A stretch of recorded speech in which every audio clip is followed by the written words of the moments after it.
Welcome to the Direct Democracy Diaries, the podcast where we explore the power of ballot measures and the people behind them. I'm Caroline Sánchez-Avakian. And I'm Chris Melody Fields Figueredo.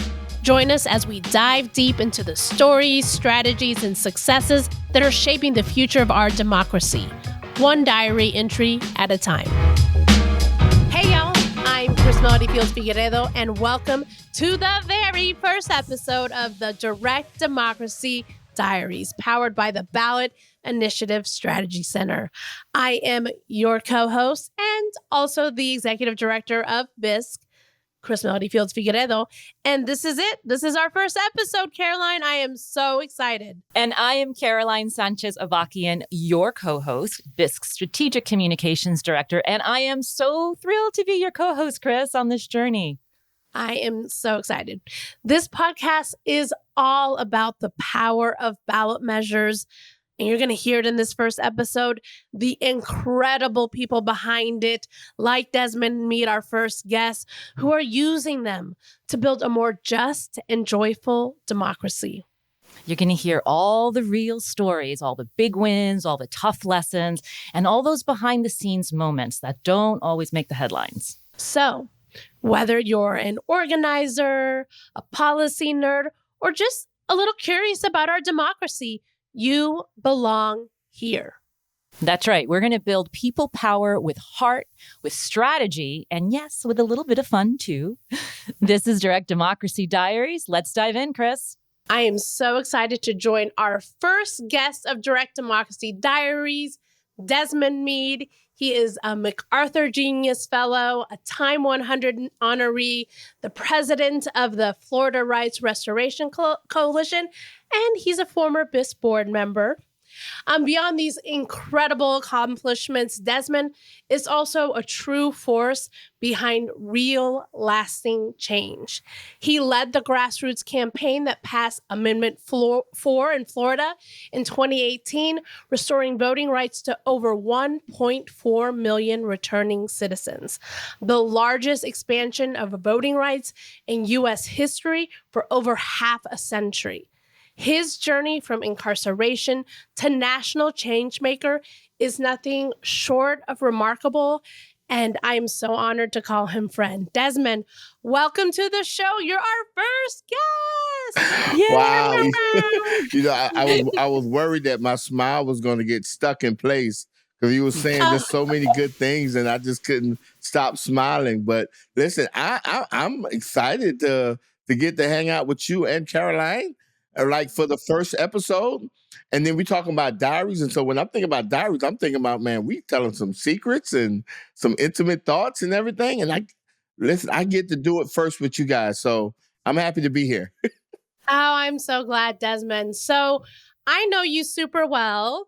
But for those who don't know you, Desmond, what's your story? Who are your people?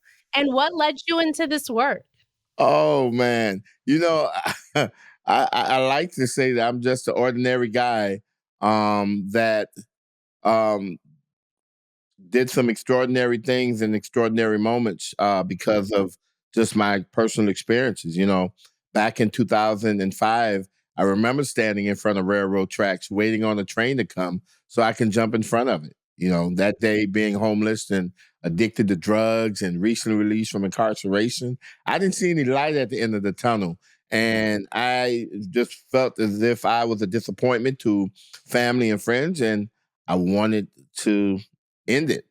But thankfully, the train never came. And like I said, just an ordinary guy that just thought deeply about what my life was worth. And I remember one of the questions I asked myself crossing the tracks was, if I would have died, how many people would come to my funeral? And the painful answer was nobody would have came, right? At least so I thought. But it really made me question the time that I spent on this earth. And so, within the next several months after checking myself into a substance abuse treatment facility, I really dove a little deeper into that question about how many people would come to my funeral. And I made a strong commitment during my treatment time to actually just commit my life to giving back, to being of service to others. And just doing that simple task was what propelled me to get me to the heights that I've been able to reach and have me in the position I am today. And so when somebody asks who Desmond Meade is, it's the ordinary guy that took his pain and turned it into purpose. That's so beautiful. And thank you for your honesty. Desmond, what led you to this work, right? Especially with the ballot measure work. What was the thing that sort of motivated you to get involved in, and we'll get deeper into to Amendment 4, but what led you? It's I remember very early in my recovery. I remember, part of me giving back, wanted to just involve myself in advocacy, particularly around people who were homeless, because I was homeless for about 10 years. Um, and one of the organizations I joined, HFHF, happened to be a part of a coalition called Florida Rights Restoration Coalition. It was a working group that was assembled by various groups across the country, particularly the focus in Florida around felon disenfranchisement. And so when I joined that organization, I was invited to a convening, and it was there that I learned of felon disenfranchisement and the impact that it even had on me personally. But you would think that, me not being able to vote in Florida, because at the time, Florida was one of 4 states that instituted a lifetime ban on voting. So anyone with a felony conviction lost the right to vote for the rest of their lives. And you would think that, because I was caught up in those numbers, that was my motivation initially. But fortunately, I guess it wasn't, right? My motivation came from when I was traveling the state of Florida, and I ended up running into people, many of whom did not even look like me, was telling me stories. I remember a firefighter in Putnam County approached me and talked to me about how years ago he got into a bar fight. He was at a bar, got drunk, got into a bar fight, and he ended up catching a felony charge and was convicted for a felony offense, and how because of that he lost his civil rights. And part of that, the impact of that, or the collateral consequences of losing his civil rights, was the fact that here he had a young daughter, and he could not even attend a classroom trip with his young daughter, right? Because his civil rights was not restored, right? Not because he had a felony conviction, but because his civil rights was not restored. And I started learning of people not being able to buy, own, or even rent a house, right? Because their civil rights had not been restored. And then learning that Florida disenfranchised a quarter of the United States population back then, right? Because of a prior felony conviction. And just hearing the stories of others, that catapulted me into doing this work. But it was in the midst of doing the work that I had conveniently forgot that I couldn't vote. And I remember my wife, Sheena, was running for office, and we were simulating voting for her. And I remember somebody approached me and said, "Wow, Desmond, I know you can't wait till the time you can vote for your wife." And that's when it brought me back to the harsh reality that I couldn't vote. And that was so hurtful to know that my wife was running for office and I couldn't even vote for her. So that, whatever extra motivation I needed, that gave it to me. And then you would think that that's enough, right?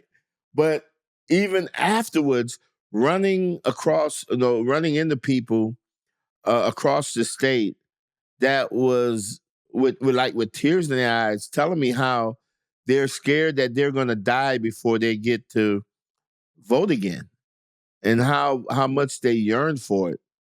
It was those 3 different areas in my life provided a continuous motivation, and it seemed like it escalated every time, right? It just went from one thing to the next, and next thing you know, it's about people dying, people wanting to be able to get to feel what it feel like to be a citizen of this country before they die, right? And so those are the motivations that led me to the work and have kept me in it. Thank you for sharing that. And it's that storytelling. It's us having conversations with each other. I think about it, especially in the moment that we are in right now. It's sort of unearthing that any of us could be in those situations. I don't think I've told you this, Desmond, but like I have my own history with the carceral system. I got arrested in college for possession of drugs, and that I was going to college to be a teacher. And in the state of Texas, if you have a criminal record, you cannot teach for 10 years. That completely took a different path for me, which got me involved in politics. And I was thinking about how you shared how that train didn't come, right? I am a believer in divine intervention in the world, and the universe does things for a reason. And, I know that while that was an incredibly hard time for me, right? And this is the path that I thought I was going on.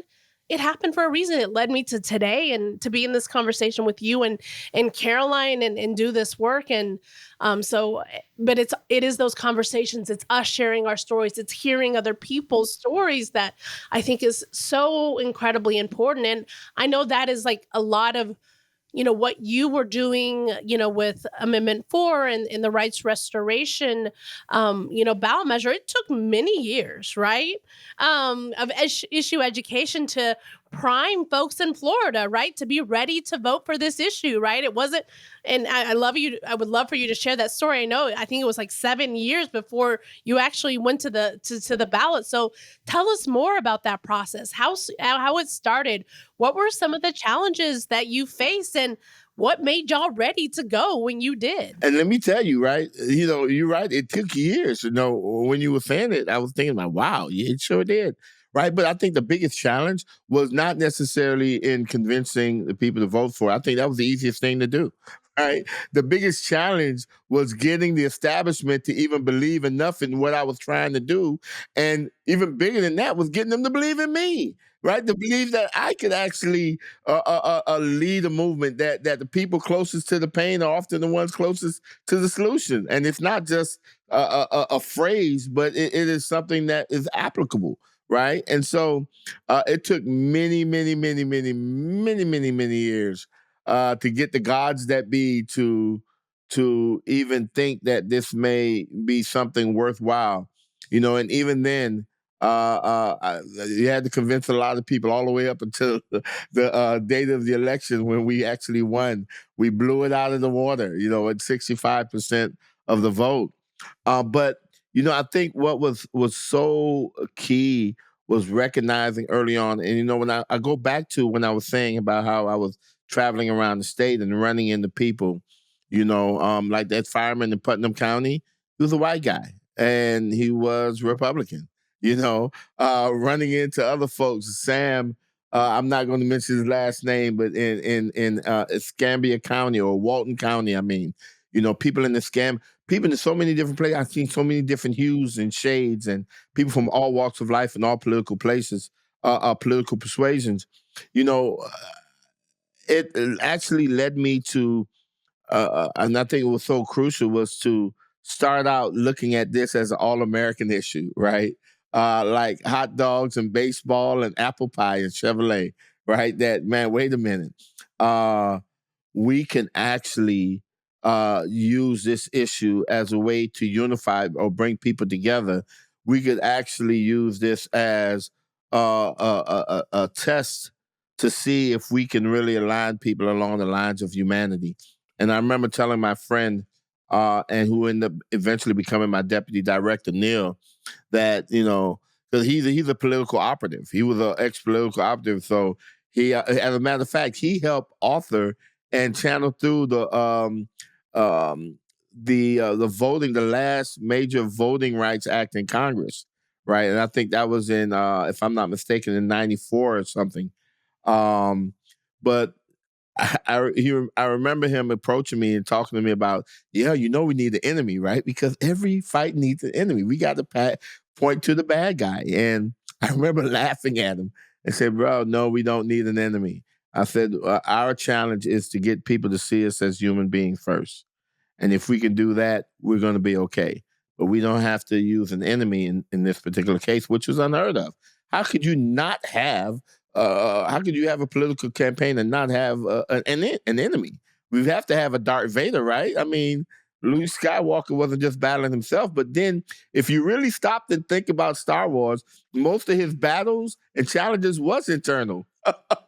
Anyway, and so I think that the thing was that no, we didn't need an external enemy. We needed to capture the things inside of us that unite us as a human race, right? And so that laid the foundation for us to pursue our amendment in a way that elevated above partisan politics and even uh, implicit or explicit racial biases. That's incredible. And Desmond, I think you really touched on something important, which is the challenge of getting to see people as human beings first is so powerful. And hearing you just talk about your story right now is such an important example. But to that point of getting to see human beings as first and the most important thing is that one of the most, right? Good. Right? Yep. And it's as basic as that. And when we think about what you did, one of the most important and powerful aspects of the movement to restore voting rights in Florida was how it brought people together across those political lines, right? To see those people as human beings. Can you talk a little bit about how you built out that kind of bipartisan support and what lessons you think it might hold for now? Because we need those lessons now more than ever. Caroline, I know, right? Like, this is so appropriate for these times. But it's painful for these times, actually, because saying it, doing it is way harder than saying it, right? Trust me when I tell you. But I mean, you're right, Caroline. I mean, but I laughed when you was talking because you said, yeah, this bipartisan effort. And I remember when folks used to say, man, that's a great bipartisan campaign that you're doing. I'm like, no, we're not bipartisan. We are not bipartisan. And they're like, oh, I'm sorry. I meant nonpartisan campaign. I was like, no, we're not nonpartisan either. And they're like, then what are you then? We're like, okay, we are an organic grassroots movement that welcomed and enjoyed bipartisan support. And the difference is we didn't lead with the politics, we led with the people. And I think that is so important, no matter what issue that you're dealing with. If you lead with politics or policies or labels as opposed to the people, then you're not going to be as effective as you really want to be. I'm not saying that you're not going to win. You still may win. You still may get some victories here or there. But I know what's most powerful is when the power is generated not by the politics, but by the people, right?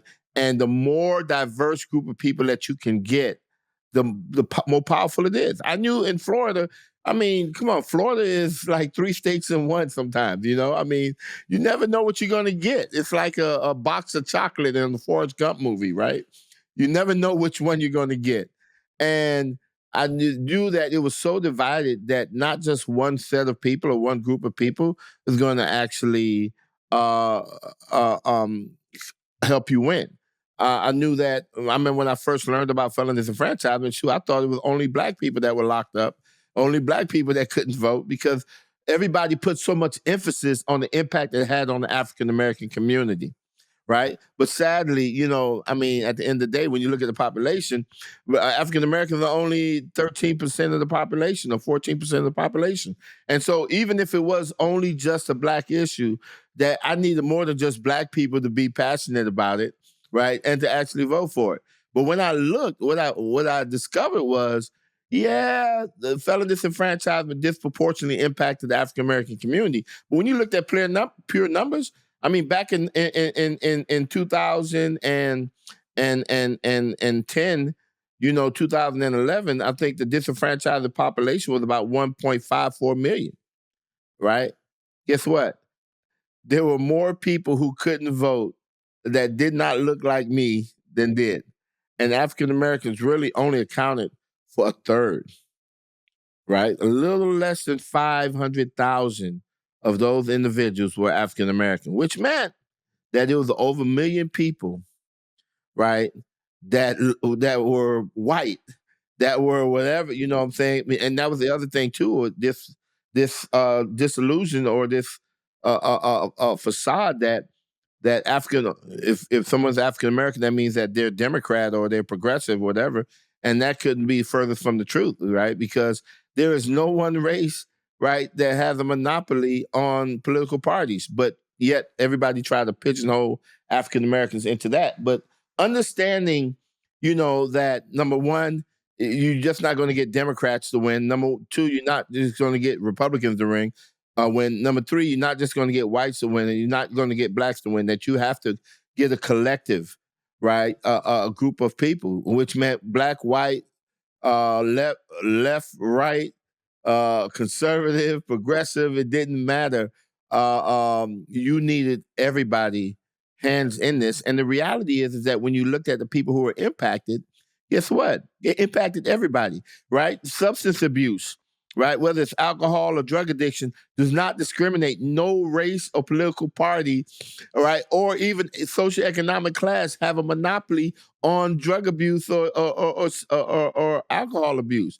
No one does. None of these political parties have a monopoly on people doing bad things or making mistakes. When I was arrested, they didn't ask me if I was Democrat or Republican. And when I went before the judge to get sentenced, he didn't ask me if I was Democrat or Republican. And all of that was irrelevant, right? It would be, the economic challenges and substance abuse issues are things that impact people, not parties, right? And therefore, the solution is within the people, not the parties. And so we was able to create a tent that was big enough and was willing to invite everyone in, right? And it didn't matter. And one of the key things was how we remove labels, the labels that divide us, the labels that, cause us to hide in shame or to not be seen or not want to be heard. How do we remove those labels and create an environment where everybody can stand up and raise their hand and say, I want to be a part of this, right? And I think, when you talk about a movement that was based on love, I think most people would not be ashamed to say, hey, I am moved by love, right? Wow, that is powerful. And, when you said leading with the people and not the politics, and I think you really truly exemplify that and in the way you led your campaign. And it's so missing from politics in general right now. We're so far removed from that space. And so it's just it's so heartening to hear you talk about it. So going back a little bit as a comms person myself, I'm always super interested in like the messaging and the messaging strategy I knew that was around coming. Amendment 4. It was Caroline, I knew that was coming. I'm telling you. And that's why I saved it. I was getting ready to say it earlier, but I was like, nah, I'm going to give Caroline, I'm going to give her some points and let her bring the question forth, right? So she could be the genius that drew it out of Desmond. Go ahead, Caroline. No, I'm here with you. You're the genius here. No, you bring it out. Well, you talked about the tent, right? Like how you brought people into the tent. How did you do it? Like what? Obviously, everything you've said really makes me think, well, he led with his heart, and everybody you surrounded yourself with led with their hearts. And hell, there's no better way of getting people into that tent than with that message and with that heart. But as a comms person, what were some of the narratives and the messages that got you there? We want to know. Oh, so you got to get rid of the Can I just add one thing? Yeah. Also, it was really necessary in Florida because of the 60% threshold. You had to, right? Yeah. But let me tell you, so many years ago, when I, like I said, I was trying to figure out how to do this thing. I remember sneaking into a BIS conference. Yeah, I snuck in. I can say it now. It's past the statute of limitations. You can't do anything about it, Chris. Desmond, you got front row seats every single time. I remember sneaking into the BIS conference, but there was two things that really influenced the comms. One was when I snuck in, they were going over the marriage equality fight that a good friend of mine, Solomon, was a part of, Mark Solomon. And the other thing was, I went to school. When I went to school with some folks that were called Dreamers. And I remember they did the walk of tears, right? Trail of Tears, where they walked from Miami all the way to Washington, D.C., right, to deliver a request to, at the time, I think it was President Barack Obama, about undocumented youth that was brought over, right, by their parents, right? And I remember seeing how they was operating. And so between those two, they did have an impact. Right, I'm answering your question, Caroline. Trust me, because Cobb's is like, okay, well, we're in Florida. It's 3 different parts of Florida, 3 different mindsets in Florida, and so we have to figure out what's the right messaging that we're going to use in South Florida that we can't. It's not going to pass in North Florida, so we have to tweak it a little bit in North Florida, and then you got Central Florida that flip flops. You never know what you're going to get in Central Florida. One minute it gives you President Barack Obama, next minute it gives you President Donald Trump. So you don't know what you're getting in Central Florida. So how you going to get 3 different messages in 3 different media markets in the state of Florida to drive people towards supporting Amendment 4? And you know what? Like none. None. right? And that's why I tell you, Caroline, you remove the but, because you said all the answers right there in your preliminary leading up to your question, right? Let me tell you, no matter where I went in the state of Florida, I would ask the same question. I don't care where I went. You know what that question was? What? Tell us. Do you know anybody who you love who's ever made a mistake? That's it. Sure have. Okay, but you know what? Then we're on. Let me tell you. And it works 99.99999% of the time. It didn't work on 2 people. Out of all of my years of doing it, it didn't work on 2 people. One was a guy in Jacksonville at a Jacksonville Jaguar game. And it was a tailgate party. I remember walking up to him, and he loudly let me know that he was voting for Donald Trump. And I was like, congratulations, that's good. I appreciate that. I appreciate you participating in our democracy. And I asked him that question, and he said, yes, right? My son. And in the back of my head, I was like, yes, I got another one. I'm like batting 1,000, right? And I said, wouldn't you want your son to be able to vote after he's paid all his debt to society? And that father looked me square in my eye and said, hell no, my son is too damn stupid. I don't ever want him to vote. And I thanked him for his time, because if this guy don't even want his own son to vote, then it's no need for me to talk to him anymore, right? And then the last one was a Latino pastor in a biker bar. Yep. I went, listen, let me tell you something. I collected petitions everywhere. And me and my family and I, we went to Trump rallies and we collected petitions, right? We collected petitions everywhere, and the first congressional districts that qualified were conservative congressional districts. So there was nowhere that we could not go, that we could not find people who had someone who they loved who's made a mistake in the past and felt that they deserve a second chance, that they should not be barred for the rest of their lives from moving on with their lives and pursuing the American dream. Nowhere. But in that biker bar, now, I could never figure out what was the Latino clergy doing in the biker bar. Right? That's the congregation right there. But he wasn't preaching. And he sure enough didn't believe about forgiveness, because when I asked him about forgiveness, he said, hell no. Those are the only 2 people in my entire career that I've ever ran across that said no to Amendment 4. It feels like such a loss of hope, right? Well, why would it be? 2 out of 21 million? I mean, shoot. I'm saying loss of hope for just those 2 people, because it makes sense for everybody else. God knows what they were going through. Hopefully their lives have improved, and hopefully that father have mended his relationship with his son, who he thought at the time was just too stupid to be able to do anything. Hopefully that relationship is much better. But at the core, though, to answer your question, Caroline, we didn't have to change any messaging when we dealt with a person's heart, right? And that's what we did. And we led with that. If we would have led with anything else, that it would have caused some type of defense mechanism or compartmentalizing the issue, labeling the issue. It would have caused areas for us to have to fight through. But when we dealt with matters of the heart, and basically, I used to wear a shirt all the time, let my people vote. And people used to ask me, who are your people? And my response to them would be like, anybody who you love who's ever made a mistake. That's who I want to vote. Think about the people who you love, right? I'm not even telling you to think about my people, think about me. Just think about the people who you love, who you care about, who you have to sit at the dinner table with, who you have to lay in bed with, right? That's made a mistake, right? And is told that for the rest of your life, you're not going to be a citizen of this country anymore. You can't enjoy the rights of being able to choose, right? Who is leading your community, your state, or your country, right? And let me tell you, when it comes down to the basic principles, right? I don't care if you're white, black, I don't care if you're conservative or not, that you're going to see value in supporting something that promotes second chances. This country is a nation of second chances to begin with. And so, I was already ahead of the game.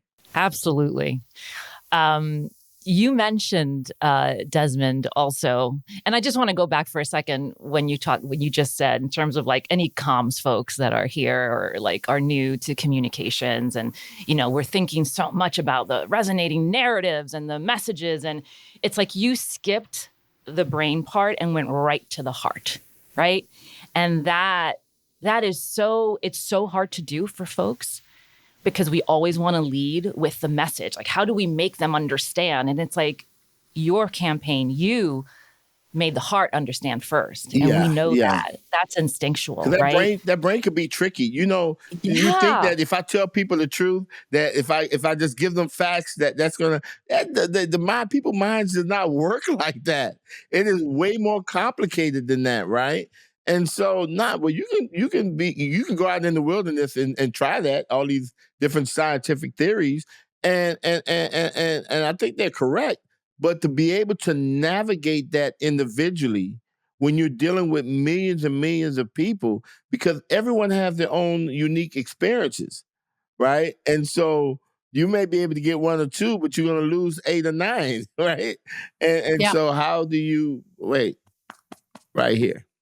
Right here. Well, I think it's so important to lift up, especially, for people who are in the political world. I mean, I've been in it for 25 years, and I come from the voting rights and democracy space, and like that facts part that you talked about, Desmond is like, well, no, if we just give them all the facts, like then they're obviously and I remember when I was doing voting rights messaging, we were talking about values and the freedom, right? Like freedom was such a fundamentally important value when it comes to voting. And when I would talk in rooms with voting rights advocates, they're like, how? No, we need to tell them the facts. And I'm like, no, actually, you have to bring people together from their heart, from their gut, right? That is actually what's going to be the most motivating things to people. So I think I'm so glad you talked about that, because I think people need to understand that when we're doing these type of efforts. Listen, we have the ultimate proof right now in this world that facts don't matter. Right? That's right. 100%. We're post-facts, apparently. Don't matter. What matters is how people feel, right? Absolutely. How they feel. So, hey. Oh, man. That's so true. So, Desmond, you talked a little bit about the BISC conference, and I'm really curious, as someone who's now been with the organization for 5 years. I can't tell you all my tricks. I might have to sneak in again, maybe next year or something, We are not sharing I'm your just saying, because I don't get the discount rate anymore, so I might have to sneak in next year. But I can't give out my secrets, right? They're going to beef up security just for me. That's right. No. Tell us a little bit about your relationship with BISC at the time. How did BISC show up for you? How were we supportive? Well, let me tell you, and this is a shout out to the previous leadership of BISC. Justine, before, Justine and the crew, and there's so many holdovers that you guys still have that we were a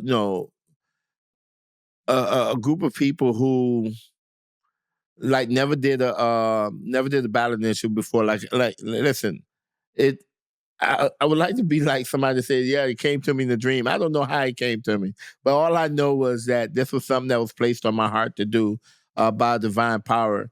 And I always acknowledge the divine presence that we had from start to finish in this, and we're continuing to have even to today.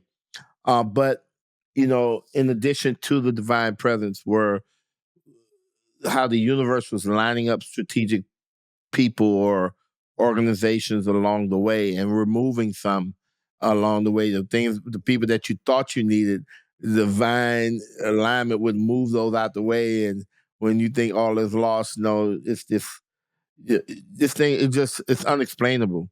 But one of those pieces was Bisque, and the way how Bisque really helped. I think Bisque helped us really see things. And, when you talk about a ballot initiative, there's so many different elements that's floating around out there. It could become overwhelming. It can become confusing. And it can just cause you to just shut down or make missteps because you're not seeing things as clearly as you need to. I think with Bisque allows you to slow everything down and see things as they are and get much clearer pictures. And the people at Bisque were very thoughtful and deliberate folks and very methodical that would help you become methodical and really think things through and understand the different moving pieces, why they're there, the importance that they played, and the timing that they needed to be implemented in as well. And I think Bisque broke that down for a novice. I think anybody without a prior experience could connect with Bisque and get tools necessary to win. And I'm a perfect example of that. I've never led a campaign before, right? didn't know anything about campaigns, but I would say that, Bisque helped me with really establishing the foundation and then being able to build and then understand how you need to build around that, right? So it's not just, oh, I want to run a campaign and just go run it, or no, there's so many there's so many pieces that you've got to maneuver and put in place. And, it's very complicated. It really is. And then when you're in a complicated state, it becomes even more complicated, you know. But I was able to do it. And you know what? When some folks, maybe some organizations may have shied away or walked away or said, oh, that's a waste of time. Bisque was like, you're onto something, and we're willing to walk with you through this. We're willing to help you explore the different ways. Now, we're not going to lie to you and tell you, oh, yeah, you're going to win, Well, we're gonna help you think through the different challenges. We don't want you to walk in there blind. And so we're gonna help, hey, if you thought about this, have you thought about that? Right? This is how we can react to that, or we can get ready for whatever, And so that was very important for me. I said I snuck in. Yeah, I did. Security was the mean people, not the regular folks at Bisque. They were all right. When they see me, they didn't call security on me. That happened to me one time with another organization. I'm not going to mention that their initials are DA, but when they were called security to get you out of there. You're not one of us, and you need to get out of here. With Bisque, it was like, no, hey, great to see you. Anybody said, did you pay or whatever? Oh, no. But we were good there. But it was people who saw me as a human being and didn't, at no point did I ever feel that I was being diminished. And that's something that I've experienced numerous times. Folks are like, who is this guy? First of all, he's not white. He's not a woman, all right? Not a male, not a white male or a white woman or this, that, or whatever. He doesn't have the correct language. He doesn't speak organizing language. He doesn't speak with the rising inflection in his voice and all these tales that people are used to. But Bisque was like, even though he meets none of those superficial criterias, he still is a human being that's trying to, and he's on to a beautiful issue, and he's trying to do something that we think would be amazing if he can accomplish it. How could we help him succeed? And that's what I felt every single time I attended the Bisque conference, or every single time I picked up a phone or got on a Zoom. I felt that every single time. Thank you for sharing that. I do agree that I think that is one of the things that distinguishes Bisque is, yeah, we can tell you how to write a campaign plan. We can tell you how to do research, but we see you as people. We see what you're trying to do, and we're going to be there for you every step of the way, especially when people, I mean, I know for a long time, right? Funders were like, no, this is never going to happen, right? But we're with you every step of the way. And I think that's so critical in this work. Like, there is just no perfect checklist that you can create that is going to just make things happen exactly the way that you and, there is just no perfect checklist. So I appreciate that, Desmond. And that rings true today is very much of how we want to be in deep relationship and deep partnership with folks. So, And Chris, some of your best fans, if they want, I have a book out called Let My People Vote. And I write about that. You mean this book right here? Thank you so much for the right there. And I think I put a little piece in there too, especially about the sneaking in part. I still don't give out the secrets. All right, Caroline, no one gets those secrets. But yeah, I wrote about that in the book too, because that was a key moment as well. Yeah. So I often say you've brought a lot of this out in the course of the conversation, but when people, talk about like what is a great example of, a ballot measure that has led in the way that, BISC advises folks, our theory of change, right? Centering the most impacted communities, really thinking hard about how you tackle race, power, and privilege. But most important, leaving something beyond that campaign, right? Like, it's not just that campaign, right? And that's certainly true for A4, right? So how did that play out with Amendment 4? And what are some of the lessons that you learned? Yeah, I mean, I think you had a couple key points there, right? One, before I forget, was the fact that, how do you leave something in place, right? I didn't truly understand. The one part I didn't understand as much, and I wish I did, looking back now, was about the fight after you win, right? But what I did, what was helpful for me, was understanding how do you run an initiative in a way that win, lose, or draw, you're still going to win some type of way, or you're going to have some type of infrastructure to continue the work. And so I was being very intentional with that, um, uh, with Amendment 4. The other part, is about, it is a constant struggle because, I think one of the things, and Biff was very helpful with this, was that, when you try to get people to fund a ballot initiative, right, one of the things that they're going to want to know is that, well, who do you have on your team, right? And 9 times out of 10, there's not necessarily people that win, but the people that maybe have a reputation, right? And I say that because, unfortunately, I look at. So this is diary, right? We're being straightforward. So here's the thing. I remember when I came up with the idea of a ballot initiative, right? The first thing I did, one of the first things I did was I did research and I found out, well, who's the last person that won a ballot initiative in Florida, right? And I went and I tracked them down, right? It took me a while, but when I finally tracked them down, I was able to sit down with them, have conversations, right? And really be able to pick their brain and then invite them to be even a part of what I was trying to do, even as an advisor, right? Unfortunately, we had 2 ballot initiatives not too long ago in Florida. Both of them failed.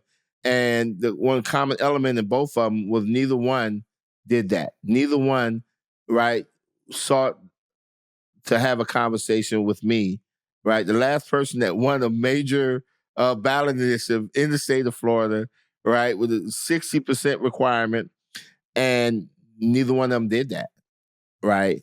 With BISC, and this is what, I was telling folks, before a while back, was that you would think that, a lot of these people who are going to fund campaigns, they want to say, okay, are you in conversation with people who have the expertise? And our answer was always, well, kind of, we talking to one person who won it, but other than that, the main people at the top are people who we're trying this for the first time. Bisc ended up being that validator for us initially, right? When we were saying, "Oh, hey, we're working with Bisc," there were some donors that felt a little more at peace with furthering the conversations with us, and so that was important, and that was vital for us. The other piece is when you talk about just how do people like respect the leadership of people directly impacted. You know, when I look at over the last, say, 15 years, the biggest movement around the expansion of democracy, all right, particularly when we talk about the expansion of voting rights, right, that happened in North Carolina, in Louisiana, in California, New Mexico, and in Minnesota and some other places. When you look at the common denominator, they were all led by people who were directly impacted, right? But I found myself at that time, and I gotta be happy about this, knowing that a lot of all of those folks that were involved in those victories in those states also had one more other thing in common. And that was they all came to Florida to help me out with Amendment 4. And so they got to see firsthand with the power of what can happen when we come together and move these issues. And so, but back then with me, it was like, yeah, it was a constant fight every day, you know? If this party or that party or this org or that org, wasn't trying to make an attempt to undermine my leadership or take over the campaign, it was a dull day, you know. But there were challenges there, and so how do we, continue to be courageous enough to allow and here's the thing, right? Not just no one gets a free pass because they're directly impacted. You don't get a free pass, right? But you at least got to be given the opportunity and be supported in the leadership, right? And so I wasn't looking for a free pass, and I've learned this, right? That you have to have a level of professionalism, right, to run large scale operations and campaigns. And there's some pieces that you just can't get around. You have to deal with. I understand that. So it's not just about what's in my heart and based on my experience. It's a combination of all of that and being able to bend when you need to bend or contort a certain way to make these pieces fit together, right? When you look at the beautiful mosaic, right, and you look at the pieces, they're never perfect, right? It's never just straight lines. It's jagged. It's whatever, but it's so beautiful when you look at it, when you step back and look at it. And that's a ballot initiative, and I think that is a campaign. And so, but you do have to have the element of people who are closest to the pain, and they have to be there, and you have to find the right leadership there. Not just anybody can play that role. And then you have to really find the supporting actors, the supporting organizations, and piece that all together and be willing to sit in some uncomfortable situations with each other and know that we're still committed to each other in spite of these differences or these tough, uncomfortable situations. And trust me, we've had a lot of those. But my partners that I had at the table at the end were the best partners, and we got through it. Thank you for that. It's just so.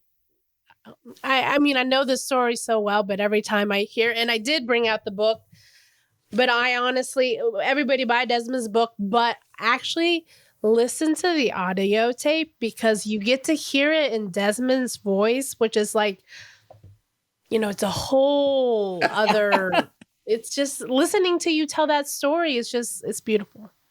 It will be linked in the show notes, people. So links to the book. That's right. That's right, Carol. So you're right. You sort of alluded to this already, Desmond, right? You win election night in 2018. Beautiful, great thing. But that wasn't the end of the story, right? You faced a lot of obstacles, especially in implementation. So, walk us through that. I faced the harsh reality of politics. It's sad. And here's the thing, right? That when two sides are fighting, right, both sides can take his fair share of the blame, right? To be honest with you. And it was like, you know, I remember the night that we won, and there were two burdens that was lifted off of my shoulder. One being the fact that, I knew as a black man and as a person who was directly impacted that there were so many people that was saying that this thing would never be successful. And that weight was lifted off my back, and there was no more glass ceiling for directly impacted people to lead major movements, right? That if nothing else, we showed that we can be successful. And it didn't have to be a certain type of person with a certain type of degrees or whatever, right? That it really opened up the field. The other piece was, I remember in 2016, encountering this older gentleman who we thought could vote, and we took him to vote. He could barely walk. He had to drive, and he needed help just walking, and he had his oxygen tank, the whole 9 yards, and we took him to vote. And after a couple hours, discovered he couldn't vote because a few years earlier he was convicted of driving with a suspended license. And that voting location at the library was directly across the street from the graveyard. And I remember crying that day and thinking how this man is going to die before he even get to vote again, right? And it really bothered me. And he was there that night when we passed him in before, and he was hugging me, crying, saying he could vote now, right? And just that feeling that man, we really showed the world that love can in fact win the day, right? And it was such a beautiful feeling. And to get politicians to insert themselves into it, or to get politics, right? Because when politicians get involved, then politics is right there. And next thing you know, those lines got drawn real quick. And we seen something that was beautiful, where we showed the world that we don't have to hate each other. We don't have to create fear in each other to move major policies, that love can in fact do it. And Martin Luther King talks about it. You can't drive out hate with hate. You can't drive out fear with fear, right? And it seems like we're not, as a society, we're not getting that. And so you're seeing tit for tat, tit for tat. Going back to Caroline's earlier question about how difficult it is, right, to really love somebody that may not think like you or look like you or whatever, but understanding that, or does something bad to you, like, when does it stop? Right? Because if now we got to get back, or we got to retaliate for what the hurt you've caused me, right? Then they're going to have to retaliate for the hurt I've caused them, and then I retaliate for then. So when does it end? Somebody has to be courageous enough to say, "Wait, stop. We don't have to continue doing this," right? And so we see that when we passed this amendment, and we showed that, man, that we could actually do this, right, through love and not through hate or fear, right?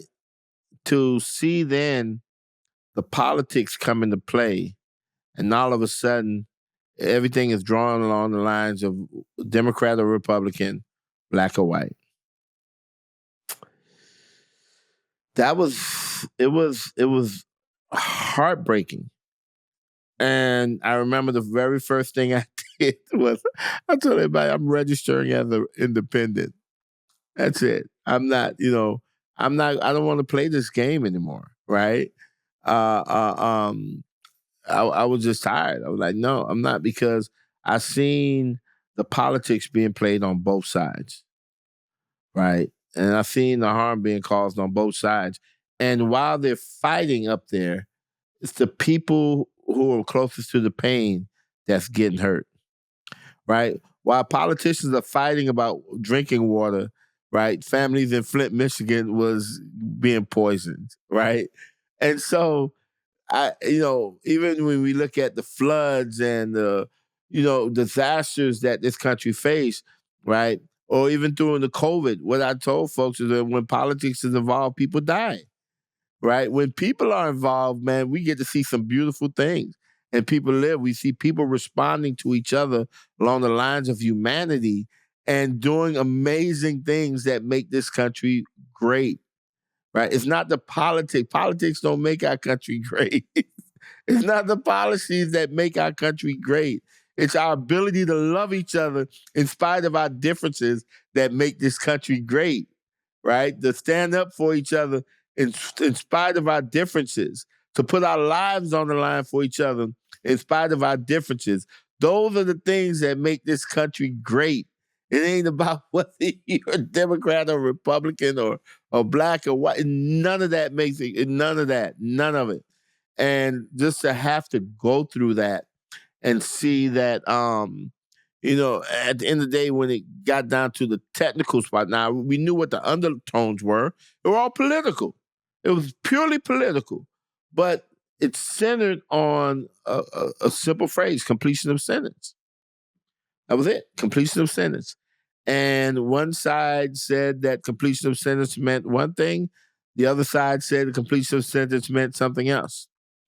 And we had to let them duke it out in court. And at the end of the day, the court said completion of sentence means paying all of your legal financial obligations, not just some of it. We believe that it was only some of it.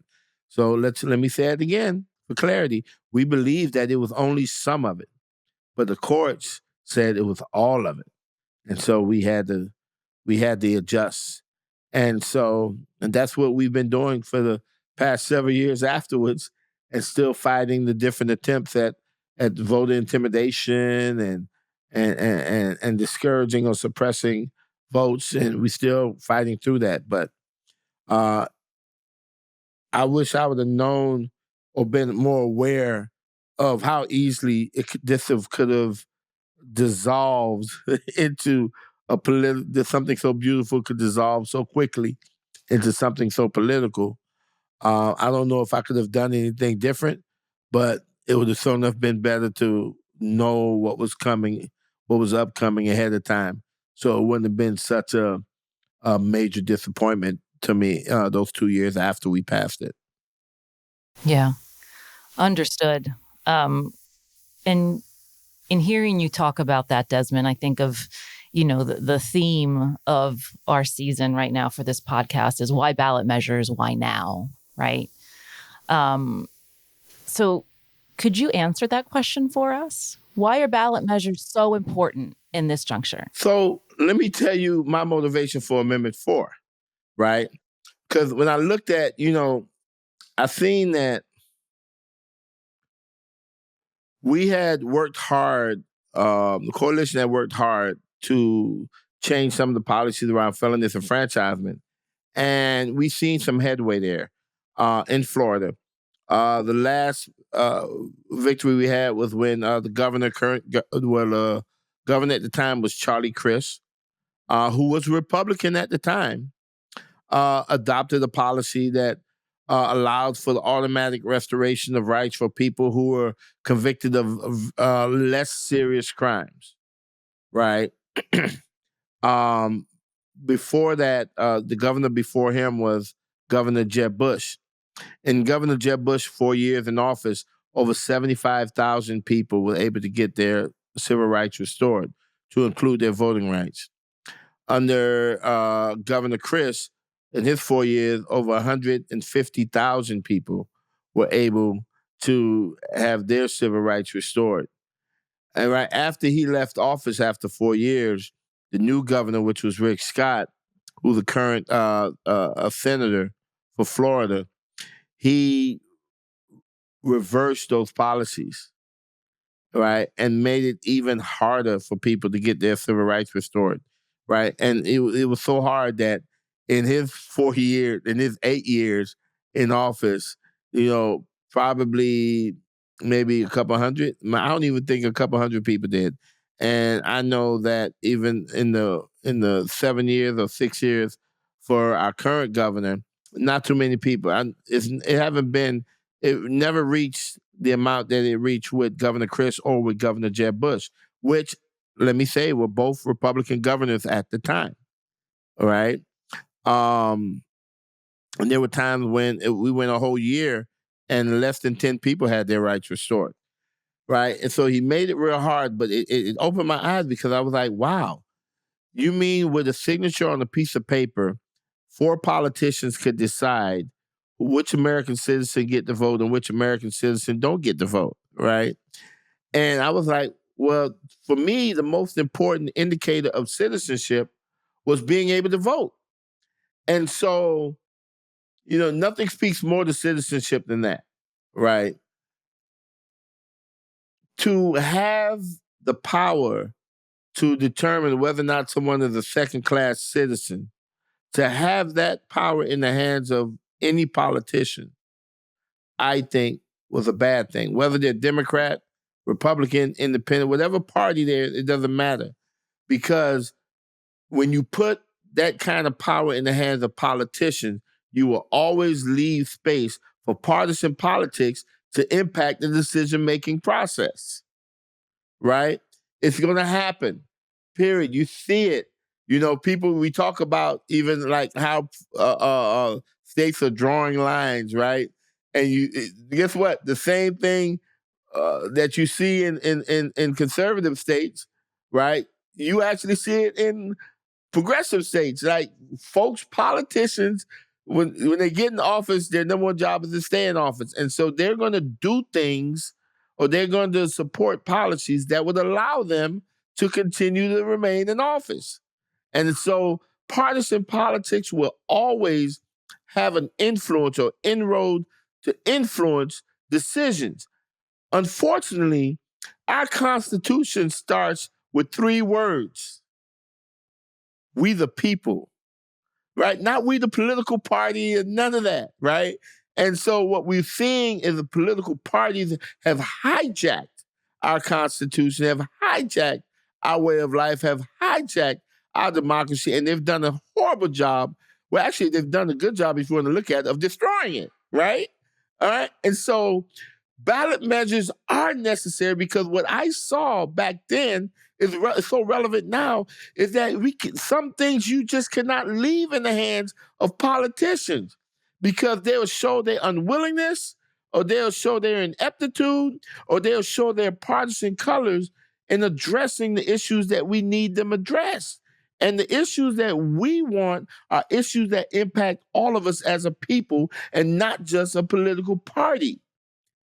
And so if you're going to leave what's impacting people's lives in the hands of political parties or politicians, then you're not going to get the relief you wanted. Therefore, the second greatest act of citizenship, first being the vote, the second greatest act for me is when the people come together, because if you stop to think about it, the original power rests with who? The people. And we decided to acquiesce some of our power to elect public servants to do our bidding, right? But when it gets to a point where our public servants are not doing our bidding, then we have a mechanism through a ballot measure that allows us to take matters in our own hand because we are the original holders of the power, not the parties. Amen, period. Right? I mean, Desmond, I say often that people that y'all forget, like we talk about the judiciary, we talk about the executive, we talk about the legislative branch. The fourth and most important branch of democracy is us. It's us. It's the people. It starts with us. And that is and just, it should end with that's us. it. Yeah. Democracy does not survive without people being at the center and people and our everything being driven by the people. And that's why it is vitally important that you get as many people together, which means that we can engage and have conversations in a way that allows that tent to broaden. It allows that tent to get wider and wider. So you bring the people into the conversation. I love that, Desmond. And I love the idea of bringing people into the tent, because this seems to be the recurring theme, is like the way that you talk about how you really drive movements forward is really about the heart and bringing people into your tent. So now that you've inspired a whole litany of people to go into ballot measure campaigns, And let's to do a buy little my quick book. fire. You totally have. Let's do a little quick fire round of what advice would you have for someone just beginning in their career, like advocacy or politics? And what's something you would tell people who are already seasoned in political work? What should they be open to? Okay, so Two I'm lessons. gonna try to answer both of them with one answer, right? Love it. Right, and I'm going to do it by understanding the difference between the commitment and the contribution. All right, you have to understand that the difference there. The best way I explain it is with a ham and cheese omelet. Understanding that it takes eggs, ham, cheese, and milk to make a good ham and cheese omelet. I say milk because milk, we stretch the eggs a little bit. But the egg comes from the chicken, the cheese and the milk come from the cow, and the ham comes from the pig. Right. And so in understanding the difference between contribution and commitment, you think the chicken made a contribution to the ham and cheese omelet. The cow made a contribution to the ham and cheese omelet. The pig, however, made a commitment to the ham and cheese omelet. Right? Which meant that the pig gave his life. There's no coming back from that. And so you have to understand which role you play. And you have to get it right. Right? Understanding that no role is less important than the other because you need all three to actually make a good ham and cheese omelet. Right? But you have to know what role you play. And if you're trying to play the role of the pig or you're in the way of playing the pig when you're really a cow or a chicken, then you mess up the whole formula. Right? And I think even seasoned people need to understand that because even though you have the experience, the degrees and all of that on your wall and you have the impressive resume, right? You have to understand because you could be in a situation where you're just a contributor and you're getting in the way of the people that really ready and willing to make that sacrifice.